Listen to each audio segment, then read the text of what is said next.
Hello and welcome to an all new Deep Cuts Live. I'm your host, Antoine Reid, and with me today I have Garrison Davis from AVO Cigar. I met him very briefly at the trade show, but that's the beauty of Deep Cuts. We get to have an hour or so with people that, especially I saw at the trade show and didn't get a chance to really speak to at length. But Garrison, thank you for coming on today. How are you doing? I'm doing well, man. Thanks so much for sending the invite out.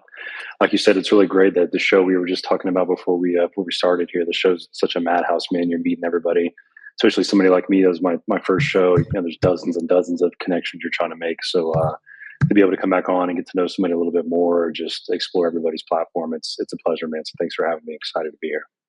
Yeah, definitely. Like the show is just so crazy. I don't know if people who are just listening or who've never been to the trade show, like they don't get it. Um, it's I just didn't get it. it's just I mean people say trade show and you kind of just think like, oh, it's probably gonna be like a sleepy affair. People are gonna be Right. like walking around, everyone will have their booths and stuff, and then you get there, you're like, whoa, this is not at all what I expected. Yeah, for somebody like during the day is definitely exhausting just because the day is so long. I think media is allowed in there. Some are allowed in there at 9 or 10 a.m. So you're trying to get there and beat that cutoff.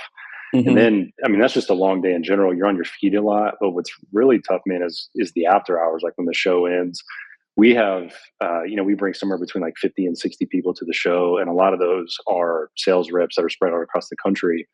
And so you haven't seen these people in a long time, and you're trying to catch up with them. And everybody, we have a really good workplace camaraderie here at Davidoff, and everybody's trying to spend time with each other. It's one of the few times that everybody's in a general location. So Hmm. that's where it gets really tiring, man, because it's almost like, you feel like it was like a sleepover at a friend's house. You get this limited amount of time that you can spend and hang out with everybody that you're doing after hours, and then going to bed at 2 or 3 in the morning after dinner and hanging out and trying to get right back up at 6 or 7 and do it again. But it's all worth it, man. You find the adrenaline and the energy somewhere, and you always have a great weekend. So Yeah, and I'm excited to have you on today in particular because at the trade show, there's a big reveal for Avo, and I think that yeah, you all managed to really keep it under wraps until basically the day before the show. Like this is what the big reveal is. right. And so Avo's one of my, I have a lot of brands that I like. Avo, the cigars like never really disappoint. Like anytime I have you all come out with something new, I usually try it. I usually like it. It's Um, good. I know that's always if you came on here and I said the opposite, it would be Yeah, a right. How great do I show. handle that? But I'm excited to talk about that. But before we get to all the nitty gritty Avo talk, I wanted to start you off with the icebreaker to kind of get the conversation started. Okay. So your icebreaker question is, what's one purchase that you've made in the last year that was completely unnecessary, but you have zero regrets about? Ooh, I'm a big you know what? So I'm going to change it. My first answer was going to be I'm a big watch guy, but that's such a basic answer. So I have to travel a lot given my job, and I'm a big Apple guy. All my products are Apple, so Hmm. obviously I had some AirPods, and I was on planes a lot, and they have their own noise canceling and that kind of thing. And it just I don't know, man. I would see all these people walking down the aisle with the big over the ear stuff, and I'm like, as much as I'm going to be on a plane traveling, I should really spend the money because it's a decent chunk of money to get some really nice noise canceling headphones that are comfortable. So I bought the brand new Sony. I think they're called like the XM6s or whatever. They cost like a TV, not in which thankfully TVs have gotten cheaper nowadays, but still a hefty price tag. And those things, the last few times I have traveled, whether it be the show or I just got back from New York City, there has been a screaming child on every flight. It has not failed. And those headphones are the only reason that I have probably maintained my sanity on that flight. So they have been an absolute lifesaver. I highly recommend them to anybody who has to do any kind of traveling. It just shuts everything out and puts you in your own world. So highly recommend. I love headphones. Like I will buy headphones every year for some reason, and Just find a just have a reason. Yeah, collection. Just yeah, yeah. have a collection, a pile of headphones like all around that I'm using. Dude, the Bluetooth So ones, the batteries don't even really last that long either. I mean, like the AirPods ones, that was another reason. I'd be on a flight for an hour, hour and a half, and they'd go dead on me. So it's like, I think it's all part of the industry. They're trying to get you to buy another one in 2 or 3 years. The conspiracy. yeah, I just had some AirPods that one of them was not connecting for some reason, and I did See, everything to try to get it. And I was just like, "This is ridiculous." just But buy the new luckily, I one. have bought some new AirPods. I just hadn't opened Yeah. them yet, so I was like, finally, after all these months, I'm thinking I'm going to open the new AirPods and just retire these other ones. But it always happens that way. Thank God we don't have that problem in the cigar industry where things are just. Yeah, right. Maybe some lighters out there might do it to you. They last for good about 6 months, but you can always get the good stuff when you need it. Definitely. Well, that's a great part of this show is getting to know you and getting to know all the different things that you do with your job, because we've had people who are like CEOs, we had people who are sales reps, brand ambassadors, and all the stuff, and you all, the goal is always to sell the cigar or to get people to pick up that cigar, but how you all get there is all so different. So I'm definitely interested to get to know your story today, and want to start off with that kind of question, like how did you get into this industry? Yeah, mine's definitely unique, man, especially coming from, so I don't have any previous experience in the cigar industry. I was a consumer, and then to go from that to working for Davidoff and Avo has been such a huge privilege. I was always a consumer, but I'm old enough, I can say that now. In my day and age, you could smoke at 18. And that was when I started smoking, was right at 18, my experience with cigars. And then I will say as well as there's a family history of tobacco, going back to my grandfather when I was a small child. I have fond memories of hugging him or going to his house, and you can smell the aroma of tobacco. He was also a pipe smoker. Or he had a little, bar cart set up with a humidor on top of it, and you're peeking inside of it at a young age because it's off limits, but you want to know what's inside of there. And then that kind of moved on into my dad, and I have a brother that's older, and they would both enjoy a premium cigar, whether it was a celebratory moment or just a relaxing evening on the deck watching a sunset. So that kind of moved on to me at 18, and I was in the military for a few years as well, in the Air Force, and there's a pretty strong tobacco culture in the military that people enjoy premium cigars. And so all those things were kind of ingrained. I just never thought that I would have the opportunity to get to work in the industry one day. So I graduated college in 2016. Needed a job, kind of had that crisis moment that everybody does where the gig's up, now you got to go join the real world. And I figured, why not go get a job at the bank? That'll be something good until the meantime, so I can kind of figure out what's pulling me where in life. So I ended up being in finance for I think 6 or 7 years at that point. I kind of jumped around to a couple of different things. I ended up in Florida in 2020 up in the Panhandle. I was working for a bank up there, and then we decided to move to the Tampa area because we fell in love with St. Pete. So we moved here in 2022, and then I was working on my last finance job, which is more investment focused. And we ended up meeting a mutual couple, me and my fiance, who actually worked for Davidoff. And a year goes by, we stay really good friends with them, and they end up having a job opening at Davidoff that they can't fill just because nobody wants to move to the area, which is shocking to me, but I understand it. If you've got a life somewhere else, you can't just pick up and move. And we were already here, and it was perfect. I was spending a lot of my free time already watching cigar media, cigar content. I was reading books about cigars. My dad had actually retired from his regular job and become a tobacconist in my home state in North Carolina. So I was chatting with him about tobacco.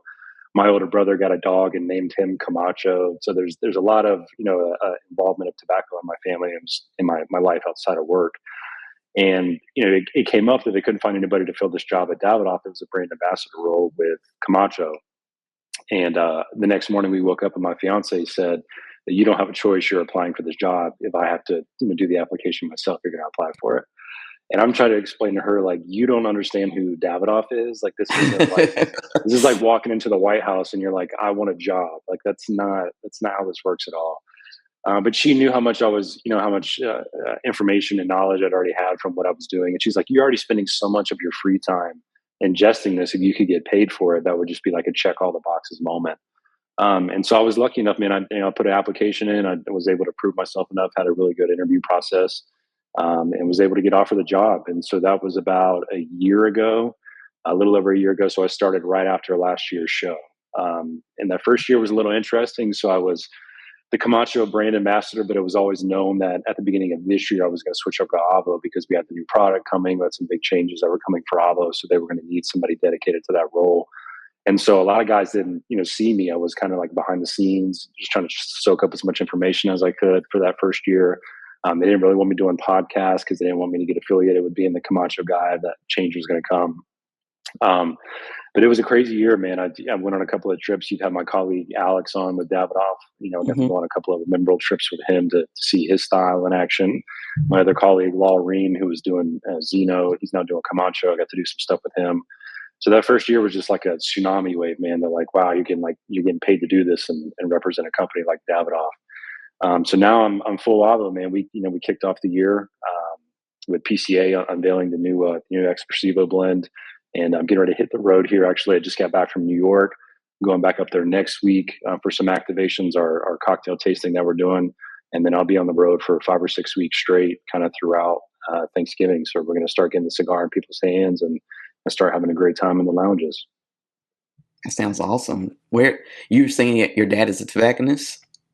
Yeah, in North Carolina. So he's in Ansted. So I'm originally from like Fort Bragg area tobacco. It's a big tobacco lounge up there. So Yeah, I'm in Durham, so I've been to. oh yeah, small world, man. Well, I know. I was like, Yeah, well, it's I wonder crazy. where. Yeah, that's cool. Yeah, he That's like loves it, it's man. it's like one of like the I would say like big cigar spots here in Dude, they're North Carolina. massive. Yeah, Yeah. I know he's got multiple locations now. I even tell him all the time, I wish we could have lounges like that down here. Hmm. Tampa has Ybor, and there's tons of incredible lounges over there, and there's a lot of in-depth cigar culture over here. It's not as much in St. Pete, and it's a little weird dynamic. St. Pete's a peninsula on a peninsula. The land's a little limited. It's more expensive. So you can always go across the bridge and get access to some really great lounges. But I told him if I could get Anstead's, what Anstead's is in Florida, I would just never leave. I would just work out of Hmm. that building. And he loves it, man. He's a big talker. He's a cigar guy. So he's living the dream. So Awesome. So like you never had to worry about like I know you said like you were getting into the cigar industry like this is kind of like your first foray into the cigar industry, but you seem to be have coming into it like very familiar with cigars, so you didn't have that hump of not knowing anything about cigars, yeah, yeah, which kind definitely didn't. of helped a little bit. Absolutely, absolutely, and I understood what Davidoff was and the prestige of the company, and I tried to do a good job of showing that in the interview process that it would be such an opportunity for me to work for such a prestigious company, in an industry that I'm so fascinated by and love. And I had a baseline, knowledge of farm operations, and for anybody that doesn't know, there's a really good YouTube documentary on YouTube that is at our factory in the Dominican Republic, and it's from seed to shop, and it's fantastic. I watched that thing probably 2 or 3 times. And it does a great job of walking you through the entire process of literally from seed to when they're ready to mail out to the shops. And so I did a great job of ingesting a ton of that information. This stuff that I've gotten access to, the really the hands-on knowledge that I've gotten access to since I've started, has just been like mind blowing, man. It's because it's still kind of so fresh. I can remember what it was like to just be a consumer having to watch these things on, a TV. And now, I was lucky enough to get to go on our VIA trip down to the DR in February to see our factories. And so to be able to be in the fields, to snout the tobacco leaf yourself, or to attempt to roll a cigar, or to see, the way the professionals do it in hand, or even just the sheer amount of bales that we have aging, just the amount of tobacco that we have, all those things have been so rewarding, man. So I did have a good baseline knowledge, but it's really key that you always stay humble. And I'm only, in my second year, but you always stay humble enough to know that there's always something more to be learned, or to be taken from somebody else or another brand or another figure. And that's honestly one of the best parts about the industry as well. There's always more to learn. What did you coming from like the finance industry into like the cigar industry? I'm sure you've brought like a different perspective than other people who've not had that background. So like, Yeah. how did the financial background kind of help with what you're doing now at Davidoff? Yeah, because of the role that I'm in, it's a lot of face-to-face interactions, and those are not always good interactions. People might think you have a great job, and everybody, because of the name, everybody's always going to give you compliments and things like that. But the name, even Davidoff and Avo, carries a lot of weight and legacy behind it. And so, I would say that was a skill that I kind of highlighted. What would be able to transfer over is of in situations where I'm dealing with most often successful people and their money, and they want to keep making money, they want to keep making more of it, and at times when they're not making money, even if it's their own fault, you kind of have to delicately walk that line, about how to get out of that situation and still keep them a client, still keep them a customer, and believing in the process. And so I think that's really something that has helped me out a ton as I've moved over to this job, is we'll get tons of compliments, and then we'll also have people that just don't care for the cigars, man. It just doesn't match. Everybody has a different palate. Doesn't match their flavor profile. They don't like the price. They think, if everything was good before 2018, and then you did something, and now they're all terrible. And so it's all a balancing act, man. Like, how do you take somebody's negative criticism? And I could be thinking you have no idea what you're talking about, but I'm not trying to destroy somebody's opinion or or their shot at potentially ever giving us a try again. So it's a delicate tightrope, man. And that was a human skill that I was able to develop at my time, working as an account manager and things like that, and move that over to now where I'm representing Avo at the face level. So it's been very valuable. So in that first year of kind of getting used to everything, like what surprised you the most about the cigar industry that you didn't anticipate? Yeah, I think the coolest thing for me, man, is, coming from a job that very much felt like a job in the industry as a job, right? Like the finance sector as a whole is its own kind of role in the economy. What was cool for me is when I got on the road and started to meet, the people that have the lifestyle of smoking cigars, and then also the personalities in our industry that have successful companies or successful media, pages that they run. It's really cool to be and work in an industry where the industry is basically a lifestyle. Like, people that smoke cigars enjoy premium tobacco. They appreciate the artistic experience of a cigar. They enjoy quiet moments and moments just, focusing on something that's been created by another person. All of that kind of fits into a lifestyle. And so one day I just kind of had an epiphany, man, that it's like, this is honestly probably why you love it, is because I relate to that lifestyle. And so there's not really, like, you look at like healthcare, or like I said, like finance, or being like a mechanic, like automotive work, all those things are sectors. None of those Hmm. really become like a lifestyle unless you get into like professional athletics or something like that. And so to have that opportunity where it doesn't feel like a job, because it feels like I get up every day and do what I want to do, and it's something I personally relate to. That was such a cool thing for me, man, that I was really able to like put that concept into words and grasp that. And it helps me stay so humble every single day, humble and grateful. So coming into before you got this job, had you smoked a lot of Avo, or was it something that you were kind of familiar with, or what was your relationship with Avo before you Yeah, started working at all? we had all had the classics in the XO, right? So that's just the standard. The first two blends are the ones that everybody know about. So I'd smoked them like on and off here and there. I would say where my palate was at the point is, like, because I would smoke so infrequently, I was still more like a mild to medium guy. So if I did smoke, it Hmm. was much more a Connecticut, like a Monte Cristo, or something a little bit lighter. The only flavor stuff I really got into was anything that was coffee kind of related. I was at the Hmm. time where I was, again, just entering like the professional world, so I just started drinking coffee every single day, and I enjoyed the experience of, not everybody, especially beginners, can pick out the flavor notes of when they're smoking a cigar, and so to have something flavored, was, I could clearly get that kind of coffee chocolate note out of it. It was really good. So, but I was aware of the company, and I knew the story. I knew the history of the man, of Avo Uvezian, and how he related music to cigars. But I don't know, man, to think like, if I could go back and tell myself at that point, like, one day you'd get to represent this brand, you would obviously pay a little more attention to it. But as soon as I thought I had the opportunity that I could potentially get this job, it was just chain smoking. I mean, now I'm smoking every single thing in the line, and trying to get every single flavor note out that I could get. So it wasn't too well versed, but as soon as I started, they give you a nice little gift bag. And it was my job to sit in the lounge, kind of where I'm at now at the office, and just kind of walk through everything in the blend, man, and just really get a grasp on the story, and what kind of person would enjoy each stick that we've created. So tell us a little bit about the Avo story, because I know that, I mean, it's a, a brand that's been around what feels like forever. 40 At years least, almost, yeah. yeah. So it's been around for a long time.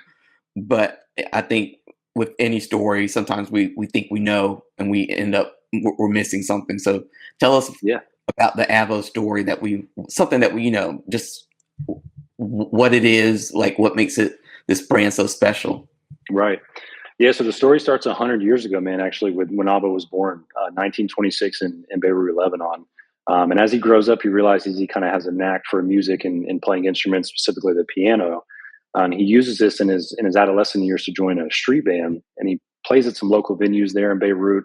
Eventually gets enough attention that he ends up playing for the Shah of Iran as like his designated band. So he does that for a few years, then decides he's kind of ready for a change.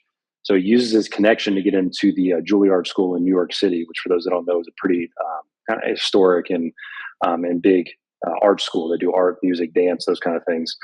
So he uses his connection with there, gets into school there to study it kind of more professionally in depth, gets really into creating his own songs and those kind of things. And then the Korean War happens and he actually gets drafted for that. But he gets out of frontline service by being able to play an instrument.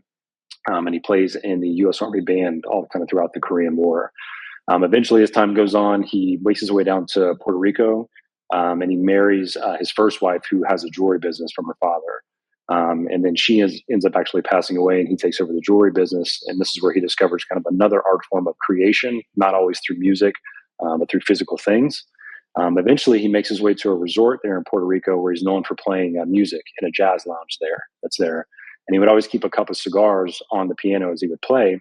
And this is in the early 1980s when cigars aren't too huge, but normally when you're on vacation, particularly in the Caribbean, tobacco is a little more prevalent down there, and it's kind of starting to catch on a little bit. So he was known for keeping those cigars on his piano, and people they're free to grab one and smoke one. And he ends up getting a reputation that Avo's got fantastic cigars. If you're able to see a show, you should grab one and give it a try.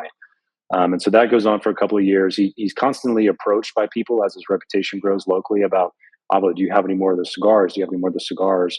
Because this is again at the time before the first cigar boom in the 90s, where there wasn't a lot of premium tobacco going around. And then you had good premium tobacco. And then you had the embargo in Cuba. So that was just making everything complicated. We were still in those phases of people moving their operations to the Dominican Republic or Nicaragua and so forth. So again, he gets a little bit of pressure from his daughter that says, hey, you always have people coming up to you, approaching you about these cigars. Maybe you should explore that, as something to create potentially as a brand. During the 80s, he becomes really good friends with a man named Henke Kellner, who is running Davidoff's factory. When he leaves Cuba and goes to the Dominican Republic, Zeno Davidoff does that through Henke Kellner running his farm. So Henke Kellner and Avo Uvezian become great friends. And because of that connection, Henke says, I can absolutely make a cigar for you. And so that's exactly what he does in 1988. He founds the brand Avo. And the first release is that classic line. It's immediately a hit. He sells hundreds of thousands of units in the first couple of years. And it just gains more and more popularity to the point that Davidoff acquires the brand in 1995. And once Davidoff acquires the brand, it really goes nationwide because now you have access to that distribution network and the investment behind it. And at that point, Avo can now just become basically the full-time brand ambassador for the brand, which is where it really starts to explode because, again, you have that climax of the cigar boom in the 90s, right when you have this great premium cigar that's coming online that's really known for quality, consistency, and good flavor. And so his whole kind of spiel was he was a musician first, and he took those same concepts and applied them to premium tobacco. So as music ebbs, flows, rises, evolves, the same thing happens with tobacco when you mix different tobacco leaves together. And so when you learn how to mix these things together in the right way, you create a symphony. That's exactly what we like to say that Avo cigars are. Every single one of them are a masterpiece, and they should play like a symphony. That, along with his charismatic and addictive personality, that anytime I'm on the road, I always hear an incredible Avo story or just somebody that met the man and was immediately impressed by him. I really think that what makes him special and what makes our brand special is that before it became commonplace for every single person to say that our cigar brings people together and our cigar is about community and appreciating each other, Avo really was that man. He was a global citizen, and his personality was bringing people together and just enjoying great moments with friends, even if he met you an hour ago. And so he really was the grandfather of all of that to usher that into our industry. And so that's something that we've tried to keep alive throughout the years. We had a couple of core line blends now. We went on from the Classic to the XO. We have the Classic Maduro, and then we have the Heritage and the core line. We transformed in 2015 again with our Synchro line that came out, and that was where we kind of explored outside of the Dominican Republic.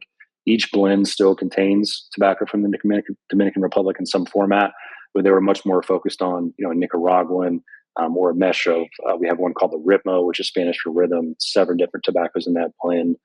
We have the Caribe, the Synchro Nicaragua was the first box press. So that was kind of our foray in that in 2015. Avo would tragically pass away in 2017.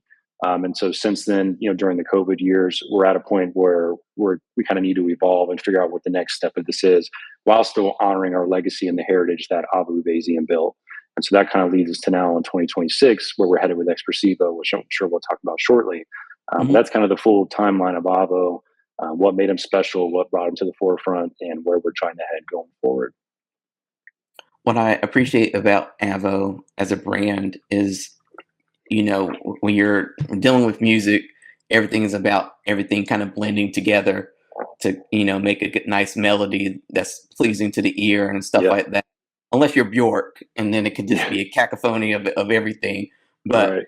the it's a good composition. And like these cigars typically have a good composition where it doesn't feel like you can smoke through the whole thing and it's very consistent. Um, and it has a little bit of everything that you would want in a cigar without it being overpowering.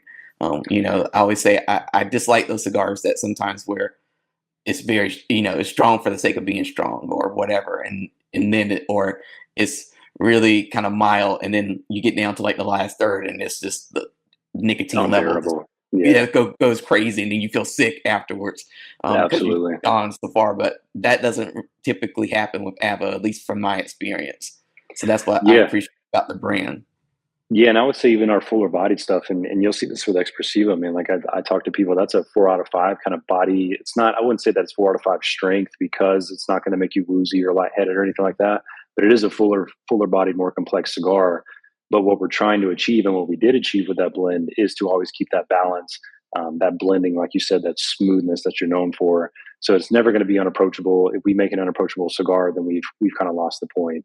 And so that, and I also think just music is such a relatable thing for people as well. And I think if we're everybody loves music, whether you smoke cigars or you don't smoke cigars. And so I think it's kind of it's a caveat or a double sided sword there, where it's like people that are already smoking cigars, they love good music, they can relate to what you saying a cigar is blended like a musical piece.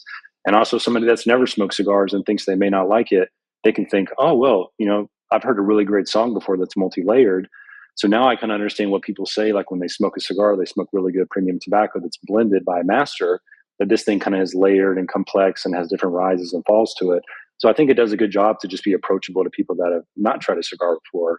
And then when you smoke it, it doesn't turn them off. So I completely agree with you. I'm much more of still like a medium body, middle of the road guy. Mhm. I don't like the heavy, all the hero stuff that kind of melts your face off and burns your palate out.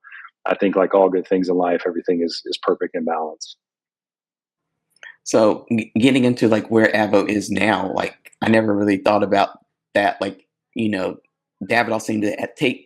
I know they had different releases since Avo passed away, but I'm sure it took some time for Davidoff to figure out, like you said, like where does the brand go from here? Like how do we Yeah. continue the brand without it, spinning out of control and getting away from who Avo was as a person, what his life stood for. So, do you know any about that process of like how they decided or how they took that brand from where it was when he passed away to like where it is today? Yeah, so I got some sneak peeks, and when I first got brought on a little over a year ago, they were through most of the process, but they were trying to keep me up. Nothing was ever like fully finalized until we're like a month or two out from the ending of last year. But they were keeping me in the loop and letting me know kind of the vision that they had. Um, it's a really delicate process, man, because you have, again, given the legacy and the age of the company, almost 40 years old, you have this balance that you have to walk where most of the people that are smoking Avo or remember the man himself are probably 45, 50 years plus. But you also are at this point where we're going to have to grow the brand. We're going to have to introduce new consumers. We're going to have packaging and a story that's attractive to those people that have never met the man and they won't meet the man. And so, how do you kind of meet those two in the middle, where the ones that do know the man's that were really good, or man that were really good friends with them, and then the people that are wanting to smoke or try something new? How do you blend those two together? And so it's been a tightrope, but I think we pulled it off pretty flawlessly. What you really have to focus on is the values that founded the company. When Avo founded the company, what were the values? What made the brand so successful is that he brought his personal values to it. And so you're trying to point out and always remember what were the values that stood out the most to Avo, and how can you put those into creating premium cigars and the environment, the experience around those cigars. How do you replicate that? How do you attract people to it? So that's kind of the thought process that we've had going into it. As someone who's dealing with people constantly, when you're out traveling, especially like in New York, I know, like you said, you were there this past weekend, or week. working and representing AVO. What are you finding when you're interacting with different consumers today? Like, I would imagine older consumers like a certain thing, like they just kind of stick to what they know from like the past 40 years or so. But what are like the younger cigar enthusiasts today? Like, what are they saying to you? Like, what's that difference between like these two groups? Yeah, it's really interesting, man, because you got the older crowd, and they kind of know what they love, and they smoke what they smoke, and that's really it. And they'll kind of branch out and they'll try new things from brands that they are already smoke or they already enjoy. And so that's usually most of the interactions I see is, sometimes I'll be at a table and I can tell when a guy comes in, it's usually middle aged or older. And, I'll greet him or whatever it is and no eye contact. He's just straight past me to whatever cigar he's going to. He's just going to smoke what he wants to smoke. And with the younger crowd, I think, you can say it's a generational thing because the younger crowd was raised on social media or their attention span is shorter. They just always want something new. They're much more the ones that interact with me to actually stop in. And before I've even said anything, they're already eyeing the table, wants to see what's on the table or hear the story about the brand. And so, it could be a generational thing. It could just be as you get older, you end up knowing what you like and you kind of just stick with it. But the younger people are much more, I don't want to say open because I don't think that's necessarily the case because I've had really good conversations with people that are 50, 60, 70 years old. And if they just give me the chance to talk to them and kind of give them the story behind a blend or the story behind Avo, they become open and I've got them to try and buy cigars. I think it's just the allure of always wanting something new, right? And I think that's also a challenge that can be for our industry going forward is you have this new consumer that actually does always want something new. They want new packaging, they want a new label. You wouldn't even have to change the blend necessarily if you just make it look different. That's all they want. They don't want this repetition, and repetition isn't good for social media. They always have to show off, the newest thing that they're smoking. And so that's kind of a double-edged sword as well. But I would probably say that's the main difference is you usually have a little bit more reluctance to want to try something if somebody isn't well versed with it. The older they are, the younger people are usually more likely to try something. But I will caveat that by saying the older people I do get to try, they are a lot more honest that they do not enjoy it. Whereas the young person will, yeah, man, it's great. And then you'll see they smoked half of it or whatever. The old people are much more likely to tell me that tastes like crap. I don't, not to offend you, but it's not my thing. And that's perfectly fine, man. You smoke what you enjoy as long as you try it. Life's too short to not try all the great cigars that are out there. Well, like smoking a cigar does take time, and I Yes. know a younger generation, you know, it's the TikTokification Yeah. of the generation where, like you said, it's like you just used to scrolling, like something new, something new, something new. Like getting them to sit down and watch an hour-long program is hard. Getting them to sit down and spend 20 minutes reading something is hard. So I can see Yeah. how they would smoke a cigar and they were just like, "Yo, it seems good," because that's just the experience, but not actually finishing that cigar, which seems a little bit crazy to me because I always think in terms of money. I was like, I don't want to waste Yeah. however much I Exactly. spent on this. Like take 2 puffs and be like, I'm done, I'm good. Like that seems crazy to me, but Yeah. it And might I know seem as crazy to them. some people are a little more negative, when it comes to that generation. I think it's just kind of natural to always think the generation after you is just going to be worthless. So a lot of people ask the question, where's the industry going with Gen Z and then the generations after it? Just because, like you mentioned, that attention span, they can't really sit and, appreciate something like that. Smoking is kind of so, whether it's vaping or whatever, you just don't know if they're going to be a smoking generation. They're already not drinking. But I think the optimistic side of that is one of my coworkers here. He thinks that premium cigars could actually be the lifeline for that generation, particularly the ones that had that weird pause with COVID that took away a lot of the social opportunity for them to develop, and learn how to just have a conversation and appreciate those kind of things in silence without, social media or something engaging you. He thinks that them getting into smoking, once they get a decent job or they can afford to buy these things on a regular basis, they can discover what cigars are really about, like you said, about that slowing down, appreciating the moment, being present, the generosity of somebody giving you a cigar for free and just enjoying that with somebody. That might be the saving grace. The only thing that generation may have going for it is if they get into the trade and appreciate it. Definitely. So I know like one cigar that they would definitely want to sit down and appreciate is this new cigar that you all have come up with. Let's hope So so. So, I mean, I think visually, I'm a visual person. I think, and on the last episode of Deep Cuts Live, we had this discussion with our guest on there about how today, like, we're very visual driven. So, if you walk into a humidor, and you look at colors and stuff like that, it's gonna pop out. Whatever's gonna pop out is gonna be like what you might try. You might not know Right. anything about the brand. It's just like, oh, that looks different. I might try that. So what I liked about your rebranding was, first of all, it was unexpected. So you all did a really good job of keeping it under wraps until the trade show. We Um, tried. and then like seeing what you all did, like to the presentation for the media that you all did, and just for the retailers, just to show off what it was like, and mixing it with the cocktail experience and all that kind of stuff. It just made it more memorable. So like whenever someone would ask me on the PCA team, what new release caught your eye, I never know how to answer that at the trade show, because like everything is just there, and like Right. you have time to sit down and really smoke through anything. So it was just like, I was like, I like the Avo stuff because I just like the colors and the treatment that they did, and the photography was on point as usual. Everything about it felt like refreshed. So could you talk a little bit about this new release? And I have it here. Um, Yeah, the Expressivo, man. Yeah. so And you can just see how attractive it is too. I brought a box in just so we can show to anybody right, visual can that wasn't at the show can kind of see what he was mentioning there. So we had all these displayed up really nicely. So yeah, the Avo Expressivo, man. So we tried to keep it under wraps as much as we could because we knew it was going to be such a big release. First new core release since 2021. So the people have kind of been fiending for it a little bit. It's been a while. We've done a few limited editions in the years since 2021, but have not done anything new core since 2021's Caribe. And then the big news is, for the first time ever, we're manufacturing the cigar in Honduras. And so we're normally a Dominican focused brand. Like I previously mentioned, most of our blends or all of our blends contain Dominican tobacco in some way. Even our traditional Syncro line that stepped outside of that realm still always has Dominican tobacco in it. So this will be the first time ever that we've manufactured the cigar in Honduras, and it does not contain any Dominican tobacco. So it's an Ecuadorian Corojo wrapper, Honduran binder, and then a Honduran and Nicaraguan fillers.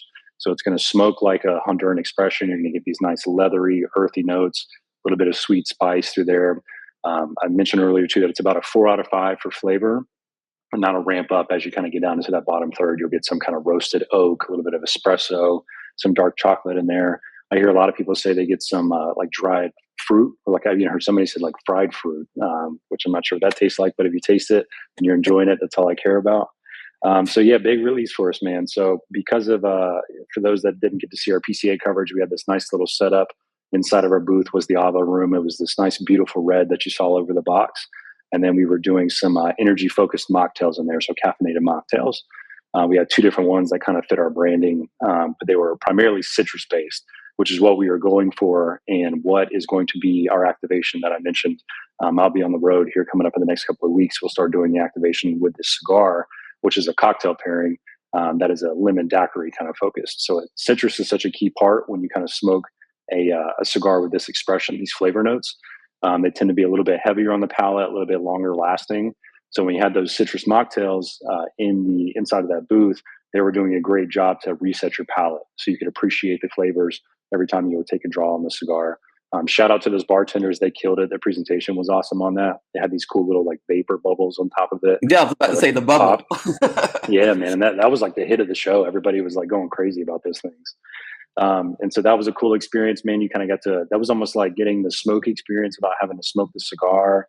So it was this Mhm. great balance, man. We were super excited about it. I got a ton of feedback. So Expressivo available in 3 different Patolas, 5x52 Robusto, 6x54 Toro. And then my personal favorite, man, is the 7x48 Churchill. I smoked one of these for the first time at the show, and I'm a smaller ring gauge guy. Give me like a Corona, that's like perfect for me.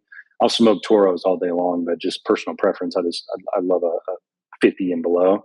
So because this is a 7x48 true Churchill, I tried one of the first time at the show, and I was just blown away, man. Something about like the flavor, just in a longer format, but just a smaller ring gauge, it's a little more concentrated.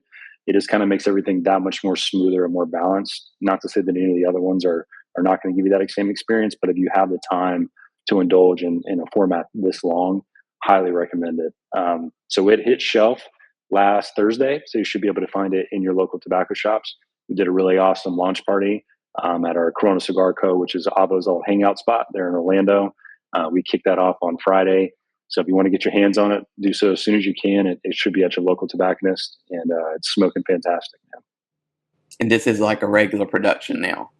Regular production, yeah. So it should not run out. We'll see how good the demand is, but it might have some trouble getting the shelves filled depending on how crazy people go. But I don't foresee that being an issue at all with a company the size that we are. But it is available now. Great, and going to be core line, like you said, it'll be full production. And you mentioned like the cocktail experience, and I know that for the media and some of your partners, you sent out like the little cocktail kits with and stuff like that. So I think that's what Davidoff does really well is create experiences and moments together. It's not just a cigar, because you easily could have just put together some swag with the new like logo, everybody else like does, that. But to go a step further and say like, what's something that we can do? It reminded me of like that piece of the trade show that was memorable. Yeah. Giving that to you, you can copy that experience or try to make a similar experience at home for yourself. So if for those events that are going on, I think people should definitely go out to them, because they just having that experience is I think half the AVO experience, basically. Right. Like you need to have that experience of the cocktails and the cigars and just a good night with good people. Yeah, and that's one of the reasons that we decided on that. So the events themselves will be ticketed. I think they cap out around 30 or so. So check your local lounge to see if they're coming to you. But that was a huge part, like you mentioned. Again, how do we bring the values of the brand to people on the ground? And it was about sharing a good drink, appreciating a good new cigar, having a great memorable night with people. I always like to say that the most memorable moments are rarely planned. They're just about when good people come together. And when those moments do, they don't just shine, they burn brighter. And that's part of our other campaign too. You'll see Burn Brighter kind of listed on everything that's coming out from our side of things now. And that's what a huge part of it is to be a little more present, to appreciate moments a little bit more, and just have a good time with life, man. So we're looking forward to kicking those off. And in general, like, I mean, AVO has so much going on with it. What do people, when you are talking to people and giving the pitch about the brand, like what do people misunderstand that you have to kind of clean up with, like that's not actually the case. Like this is what's really going on. Yeah, there's a lot of people that just think we changed like the blends, man, or like people that are aware that he passed away in 2017 think that we like altered the brand and somehow after that. And I'm like, what more way could you disrespect the legacy and the icon of Avo Uvezian by altering the brand when he's not here? So that's a pretty big misconception. There's a lot of people. It's tough because we live in such a golden age of tobacco, right? And not only is the tobacco and the cigar so good, but there's also just so many options when you walk into a humidor. And so for a company that's been around as long as we have, almost 40 years, people will just, because it's not something they've smoked in a while or something they've had a lot of exposure to in a while. A lot of people smoke an Avo Classic when they just start smoking, and then they'll usually graduate onto something else, some other brand, and they really never revisit the line again. And then, so there's some of that like people will then just attach an opinion to it when it's not even something they've really smoked that much, as well as because they think Davidoff owns it, that it's somehow lesser quality, that because it's not a boutique that it can't smoke that good, because boutiques, have access to the most limited, premium versions of tobacco. And I have to untie that myth a lot. Like I have to explain to people, like we're a global company.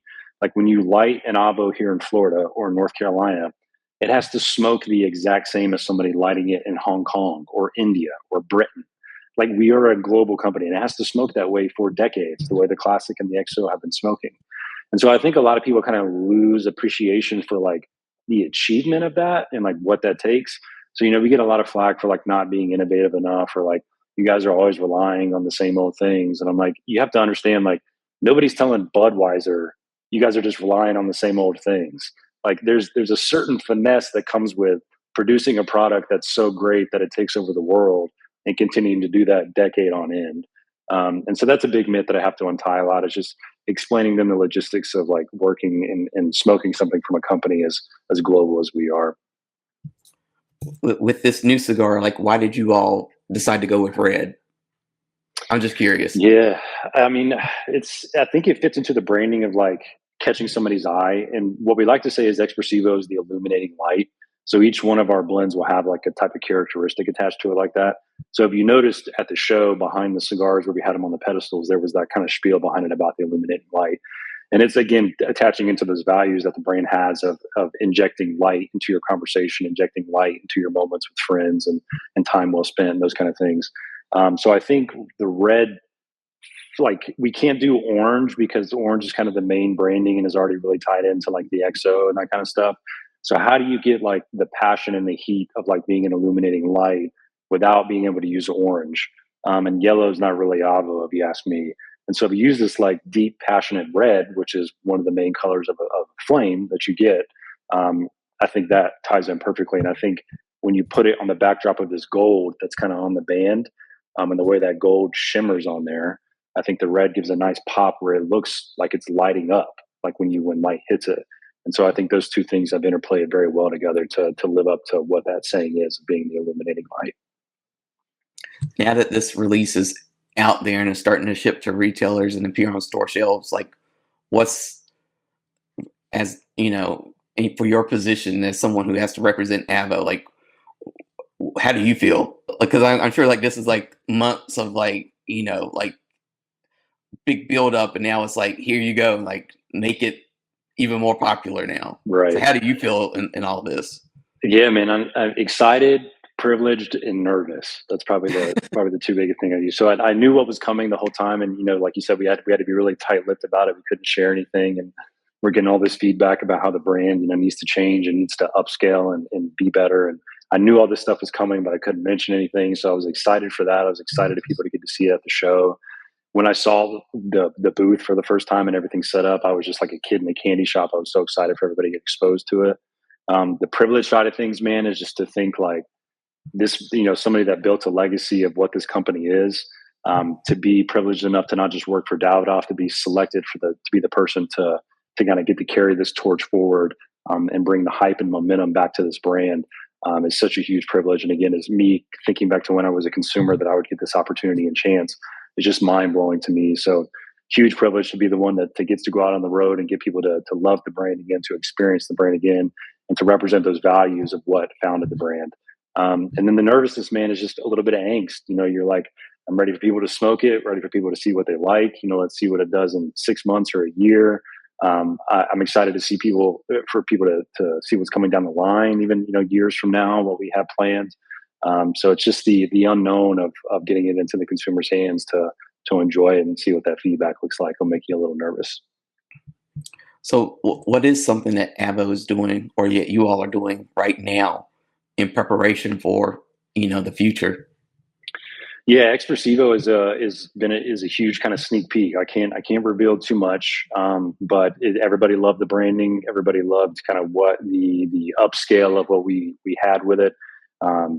This is the first time ever that we've used this highest amount of grades in an Avo blend, and the most precise fermentation that we've ever used in an Avo blend. And so it's all of these things are kind of snowballing into this more premium version of the product. And so I think those kind of things are a sneak peek, along with what the box looks like, what the blend looks like, about where the brand's headed going forward. Awesome.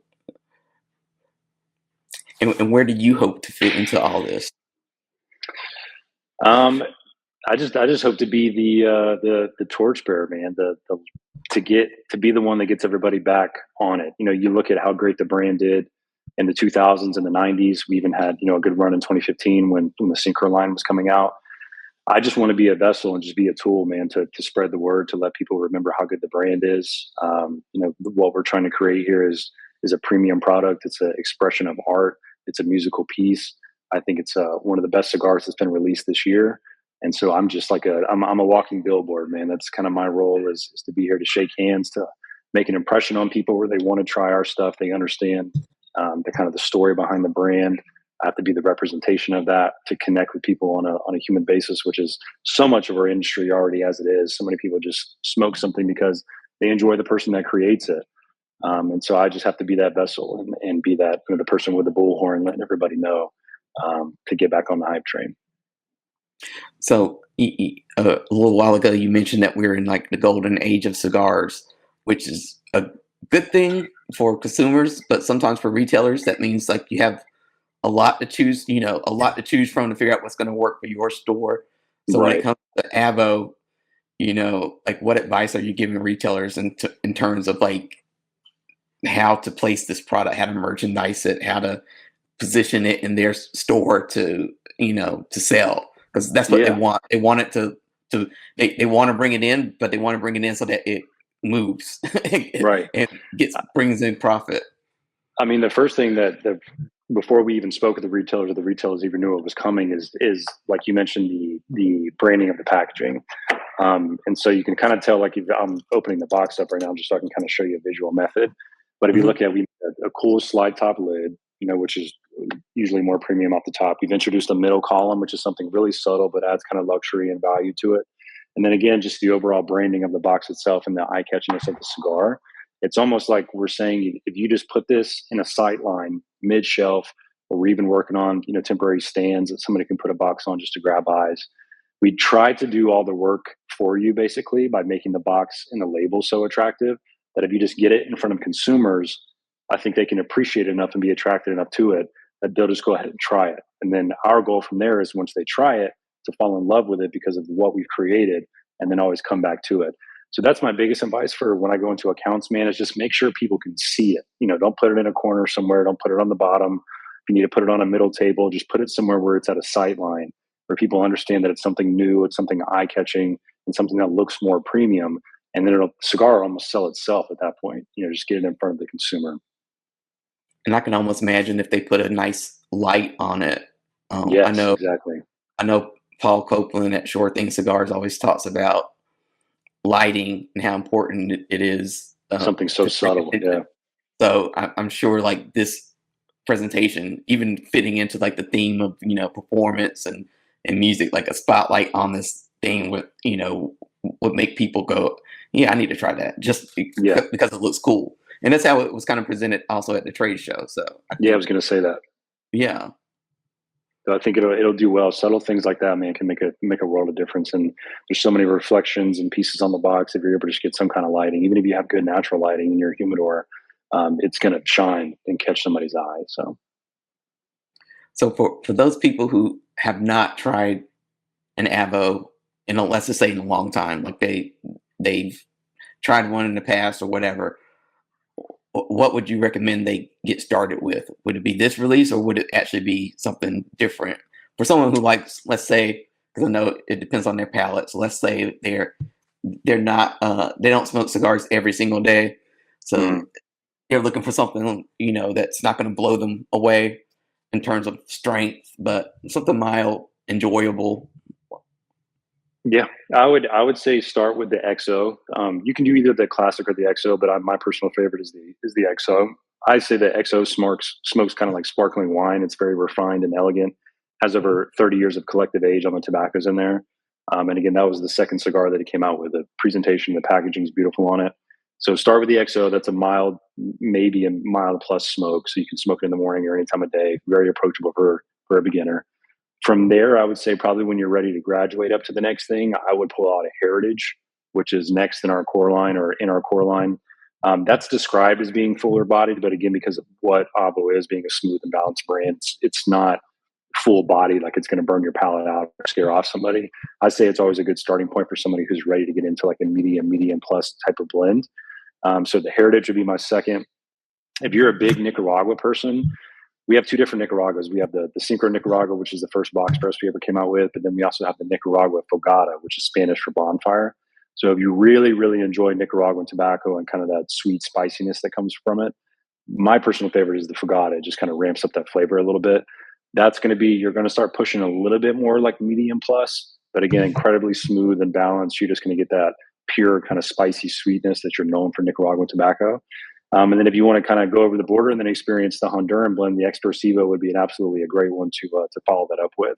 So you'll still get that medium plus experience, but you'll get a tie of Honduran and Nicaraguan tobacco. So earthiness, leather, but you'll still notice that sweet spiciness that's throughout the cigar from that Nicaraguan long filler that's on the inside.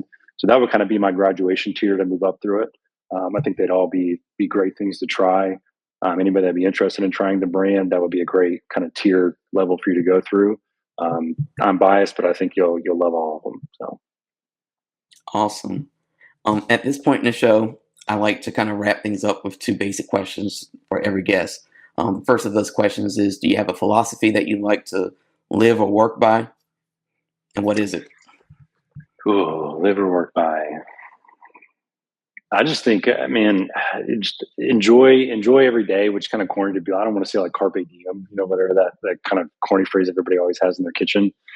But because of kind of where I came from, and what I get to do now for work now is, even on my worst days, which like my worst day is like a flight getting canceled or like an event getting rained out or something like that, to still just appreciate where I'm at and what I get to do for work and the joy that I get to bring to people's lives. And so I try to be a little bit more present, not be on the phone so much. That's what I love the most about events, is that I'm usually so busy talking to people that I'm focused on what human connection should be. And so I try to slow every day down, whether that's having a good cigar or just trying to practice it on my own. So I would probably say it's more like slow down and breathe, appreciate the moment. And I want you to finish this sentence. Garrison Davis is. Oh man, that's tough.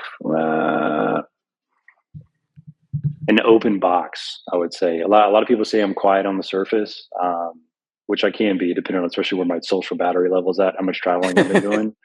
But if you can get me talking, man, it usually doesn't take long to find something that we have in common, or find something I know about. So a lot of people think like, oh man, he's kind of quiet, he's a little reserved, and so on and so forth. But I promise, if you just strike up a conversation, I can be an open box for you, and we'll find a way to make a friendship out of it. Awesome. Oh, we'll have to do that because I can be quiet as well, but it's usually just because I'm trying not to get fired or something like that. Exactly. Keep comments to myself. Right. Well, I want to thank you for coming on. We have some more stuff to film, but for those people who are maybe listening to this and not watching the video, so they don't see the stuff on the screen, could you tell people how they can learn more about AVO, what products you all have going on, and also what social media they need to follow in order to Yeah. up with AVO, the brand, and also yourself? Yeah, absolutely. So you can find us on Instagram, Avo Cigar, AVO Cigar. And then our website, you can just type in either Avo Cigar in Google, it'll pull up to the website, or you can go to davidoffgeneva.com. You'll be able to find the Avo tab there. You can always feel free to follow me on Instagram as well. I'm constantly posting content where I'm on the road, or just our new releases of what we have coming. My handle is going to be X_G Davis. So I'm always posting stuff on my story. Feel free to message me on there if you're enjoying the cigar. I love to have conversations with people that are trying it out. You can tag along for the adventure as we grow into the year with the new blend. Awesome. Well, I want to thank you for coming on here today and sharing all this information with us about AVO. It's always fun to kind of get to know more about some of these brands that we see in the humidor that have been around for a while, and also see that you all are continuing to innovate and keep things fresh with rebranding and also new releases. Of course, man. It was an absolute pleasure. Any chance I can get to talk about the cigar and the greatness that the company's heading back towards again, I'm all for it. So thank you so much for the time and the opportunity. Yeah, thank you. So I want you to sit tight because we have a couple more things to film. But for those of you listening or watching, thank you for tuning in today. If you want to see any of this interview or any of the past interviews, you can do so at youtube.com/deepcutslive. You can follow us on all the different streaming platforms as well. Please leave a comment, leave a rating. All ratings kind of help, even if you have something negative to say. Everything kind of helps us make things better. So until next time, thanks for watching.